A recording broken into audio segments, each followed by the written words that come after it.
Vicky again every Thursday talking about different topics on transitioning humanitarians. Vicky, would you like to say hello? Hello, everyone. Great to be here. And today we have a very interesting subject. Yeah, exactly. So we chose the topic of attachments and looking at the topic of attachments from different angles and just share with you as to what it is. How do you know that you may have it and what to do about it in case you are struggling with it? And this will be the topic. So maybe I will start, Vicky, with my way of seeing this. Attachment is for me is fear of losing, right? So be it fear of losing something or someone, and and I see attachment that I have experienced in two different ways. One is a healthy attachment, meaning that we Yeah. like people or we are attached to certain locations and we don't want to lose because we value so much, right? So therefore, it's normal and natural that we have that. And the other one is where it might get problematic where we are fearful of losing it and ready to make a lots of compromises, ready to forget everything else and just get into that topic. So oftentimes I observe with humanitarians is like to work, right? So we get very attached to certain work or to certain contracts or to certain Yeah. um, arrangements, and then we are fearful of losing it. Maybe not even consciously, but we're just afraid that if we don't continue doing it, then we're not going to have it. So, this would be another way of attachment to watch out for. What would you say, Vicky?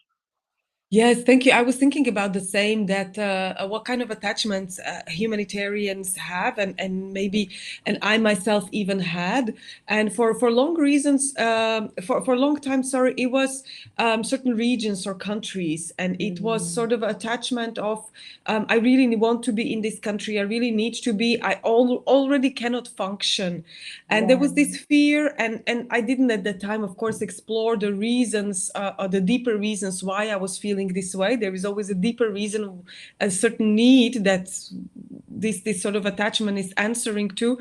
So at the time I didn't do the maths or the yeah, thinking, but I think this is one of the attachments that we are seeing. Then very often the attachments, on the top of what you said, attachment to work, certain working yeah, hours, certain working styles, and yes, on one of that is very frequently we see emergency setting, and I'm yes, actually seeing it, observing it in an organization that I work with to some extent. And it's really attachment to emergencies, attachment to working in emergency way. And when there is no longer emergency, you're still in emergency mode. And some yeah, people can actually stay willingly or not, or consciously or not, can stay in this for very, very long time, even years.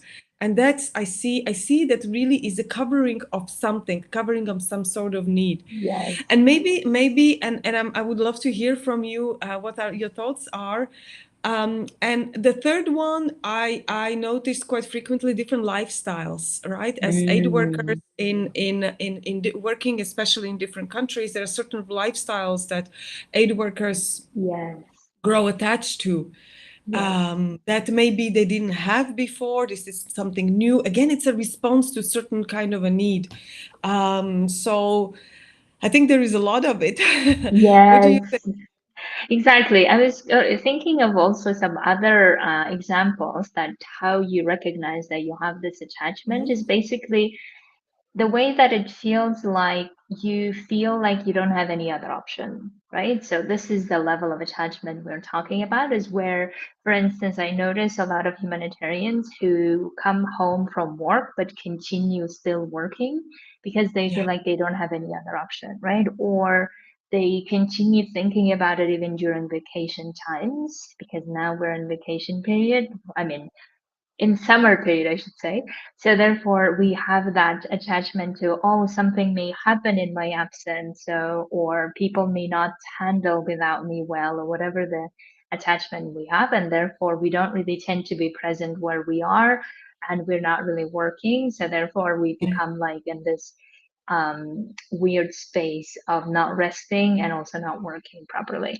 So that's why when you recognize these type of attachments, so I was also thinking of the example for transitioning humanitarians, right? Which is the topic that we often talk about, where I think when we talk about transitioning, I feel like there are two types of distinct fears.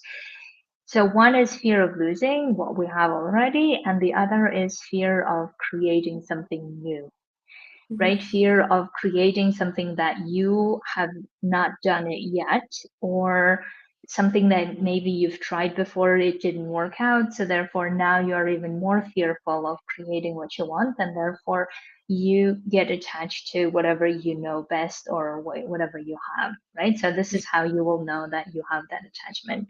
And the way that I also experience sometimes is, I think when attachment is there, it is like it's not only nervousness, but it's anxious and anxiety Yeah. comes into place, and it feels like you want to control everything and you have Mhm. no control, and then you feel like Yeah. it's not going to work, right? So it's like, oh, it's too unknown, too difficult, too heavy, or too whatever. So therefore, you just continue being where you are and you don't want to transition because of that attachment. So it's actually very important that you notice it.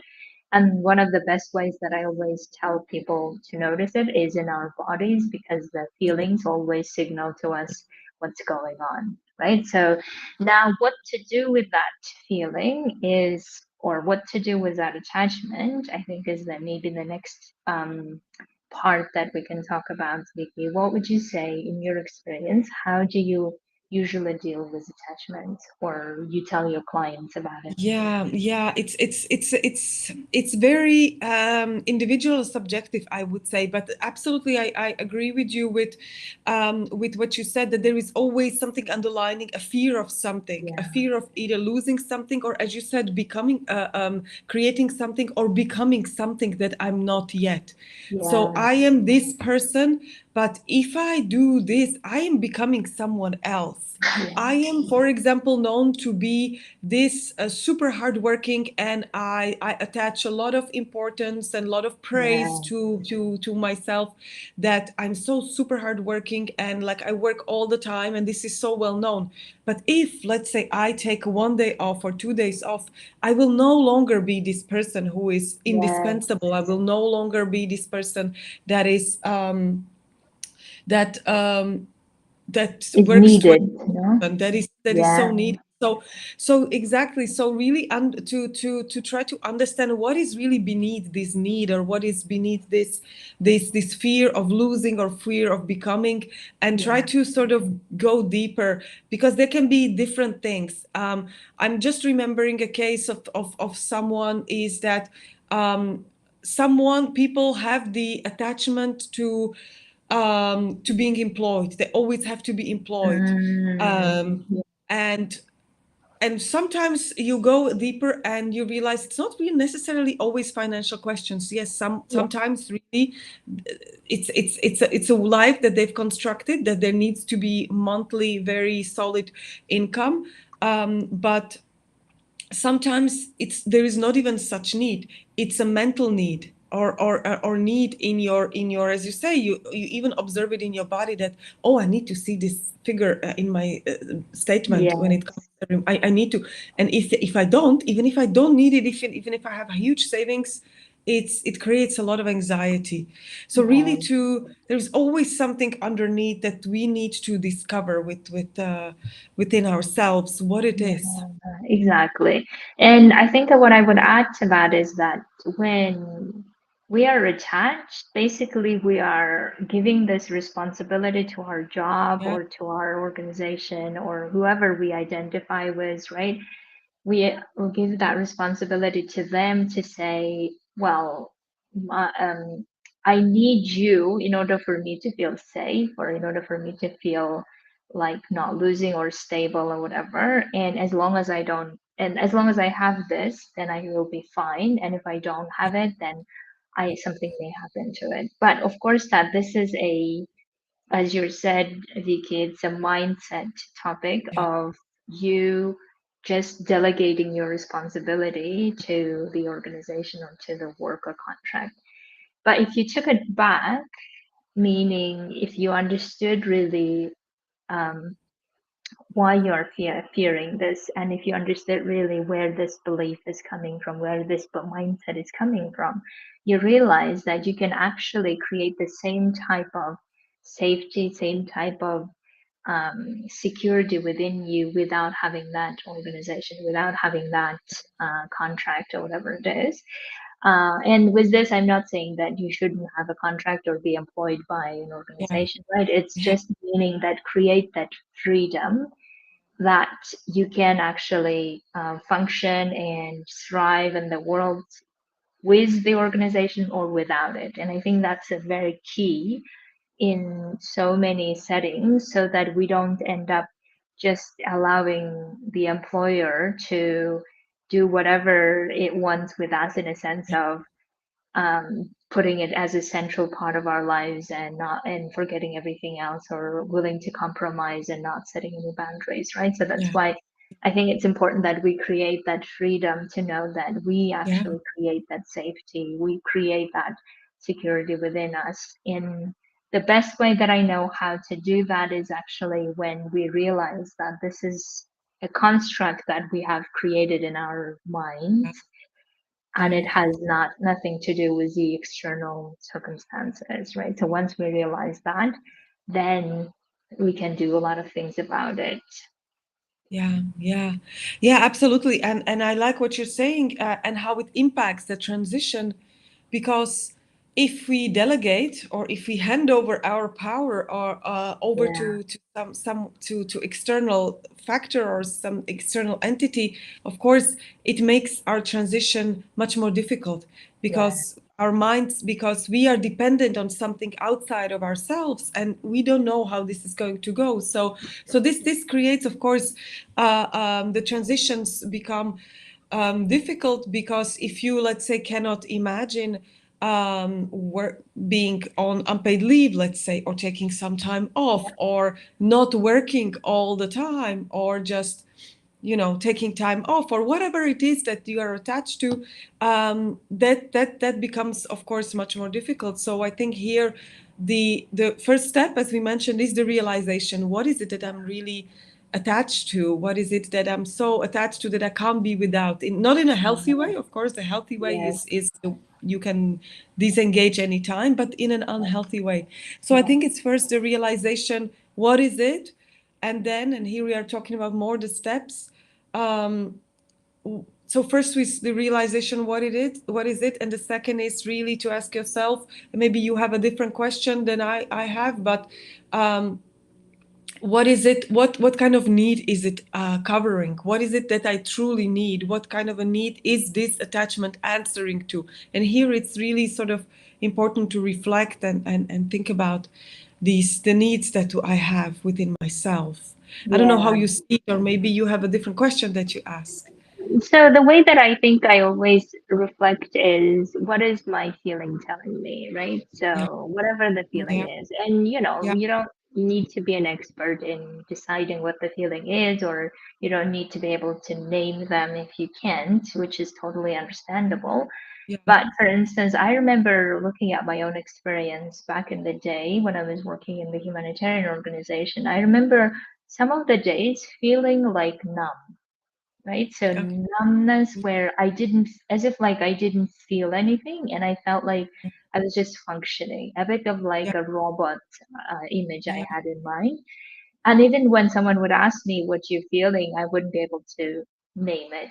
And even if you are in that state, get curious about it and finding out what that might mean to you, yeah, right? Because everyone obviously interprets their feelings in their own way, but feelings are a great way to listen to what's going on within us and finding out what they're telling. And what they might be telling is actually, if you're feeling numb, means that you haven't really been paying attention to yourself, right, because as human beings, we're supposed to be feeling lots of different things. yeah, And that's normal, right? So if we're numbing, it means that we've been suppressing ourselves so yeah, much Yeah. We've been avoiding a lot and we've been busy with something else but to listen to ourselves. So that's why Yeah. if you are in that state, so just be curious with your body and find out. And once you find out, then you will know that if there's a fear, you will know that your brain will be saying, well, we can't really function without something, right? If that's the case, you know that this may not be really a healthy way of attaching to something. Yeah. Because obviously we are autonomous human beings that can function without many things. It's just that we have that construct again that says we can't. And whenever we feel like we can't, it means that we are attaching. So once you know that, then you decide what to do with that information, right? Yeah. So it's not a I don't know, it's not a reason to freak out, or it's not a reason to be dramatizing and saying, oh my God, I'm attached and I can't be, and this and this. No reason to do that. It's just getting very curious with yourself and say why you're Yeah. thinking that you cannot live without it, right? So why do you believe that you can't do it without? And then you will find out lots of answers because you've never done this before, because it's scary to do something new, because you've been in the field for 20 years or 30 years. Who else would hire you, or why, or how could you really create something new because Yeah. you are not good at it, right? So lots of stories that you've been telling yourself that you're not even conscious, maybe they will come out, and it's important that we listen and find out all of that.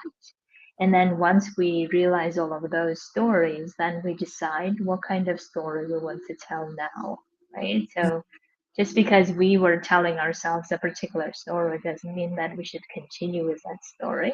So it's up to you how you decide what to do with that story. Yeah, yeah. Thank you very much for mentioning. I really agree with you, in particular when you say that it's a story, it's a narrative that you have in your Yeah, mind that you've been telling yourself, and this is really so powerful. It is so much more powerful than we want to believe. That the stories we tell ourselves in our head, they're so powerful. They're really very powerful. So we really need to be in control of, what is the text in our mind, what is happening in our mind. And I also wanted to also touch upon what you mentioned, in a way that, sometimes people may feel that they actually, or they don't feel so they are not connected. And this is really the result of a modern way of life. Unfortunately, it's that many people are disconnected. The mind and the body obviously physically is connected, but really there is no communication, because our jobs, the modern jobs, requires the human to really concentrate 90% on the mental side, whereby the body, even if you go to fitness center and you have a great body, it still can be disconnected, right? It's a different kind of connection. It's the attunement. So here sometimes there might be ways that there are ways to connect, but you might notice that this is how you feel. So really just pay attention to that and try to connect, right? yeah, Either with your breath or any other exercise, to tune into your body, because the body, and that there is a scientific research for that. This is not us saying it, only that really it gives you answers. If the yeah. answers are actually not in your mind, then your body will tell you, according to what you feel, according to any pain you have anywhere. So that's why it's so important to be attuned to our bodies as well. Exactly. So maybe the last thing that I want to say on this is that what may happen if you don't realize this attachment, right? I think that's also important. You may not necessarily be transitioning in any way to another place. You may also are happy to stay where you are, absolutely great. So even then, there might be certain attachments that you just want to be aware of because otherwise you might have difficulty setting boundaries, Yeah. right? So this is, I think, one of the main things that come up oftentimes. And whenever we have difficulty setting boundaries, this means that along the line we may end up burning out ourselves or having other difficulties. So that's why do this exercise for yourself, whether you're transitioning or not, in the physical sense or locating to different places, but also within the organization where you are. Even if you're happy where you are, you can always check with yourself. How much are you able to really set boundaries? How much are you able to not compromise what's important to you, right? How Yeah. much are you able to feel that freedom to be doing all the things you want to be doing in that setting? Um, Irrespective of what the outside circumstances are. So that's why whenever you notice it, it becomes easier for you to then take charge and say, I see that I'm attaching Yeah. myself to this too much. So I Yeah. want to check in with myself and see what that is. Right. And then whether I like this or not. And if you don't like, you can always change it. Yeah, absolutely. Yeah, thank you for saying it. For me, one more thing that came to my mind is that because we see a lot of people being attached to different things or even people, that if you are not aware or you struggle to identify with or accept that you are being attached to something or someone in an unhealthy way, maybe you observe others. Maybe you first look at others and observe and see, just notice what this person or is attached to, that, and then it will become easier for you to observe it on yourself as well. When you see it without judgment, it's not an exercise on judgment. Obviously, you observe really without your inner judgment to see, okay, this is, I see attachment to this, or I see attachment to that. And then it will also be clearer to you that, oh, maybe I have parts of this, or maybe I have also some attachments that are not serving me. Yeah, Exactly. yeah, Okay, so having said that, I think it's to wrap up of our discussion is that maybe it would be useful to show what would be the opposite of attachment, right? So the opposite of attachment for me has always been the freedom that I feel. So the freedom to feel to be doing things that you want to be doing. Even if there are frameworks in place, even if there are systems in place, we always have certain level of freedom to be, feeling yeah, safe, feeling secure, feeling confident to be doing all the things, right? So, and if that is not happening, it means that we are might be again on the field of attachment. So that's why this may be another way to for you to check is if you're always anxious or feeling like you have no control, or you need to control things, or you need to control your teams, or you need to control everyone what they're doing, which also shows to me that there might be a level of attachment that we're trying to control something that we have no control over, right? So that's why the way that you can notice it for yourself. So notice that the freedom that you can feel, or the peace maybe you can feel, any other feeling that makes you stay on the more or less stable side of the things rather than having this radical yeah, fluctuations. yeah, yeah, absolutely. Yeah. Anything last point before we wrap up, I Maggie? think that was really most important points that we had. Just my last message would be really tune into your body. If you don't know anything, if Yes. nothing is popping up, just try to tune into your body and listen to what your body's telling you, Yes. no matter how Exactly. clumsy the words may be. Exactly. It's important that as long as you can identify what's going on for Yeah, you, right? You don't need to name yeah, it. You just need to yeah. listen and find out what it is saying.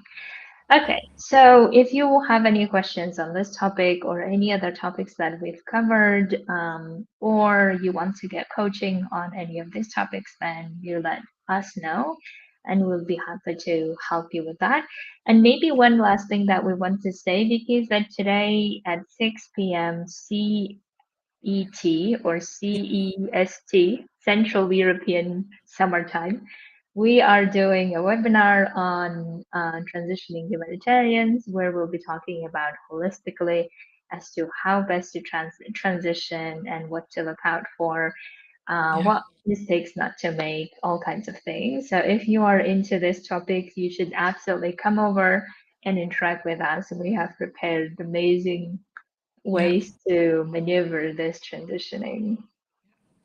So looking forward to see Yes, you. looking forward to this. Okay, thank you so much. Have a beautiful week and weekend, and we'll speak to you next Thursday. Bye. Thank you, and see you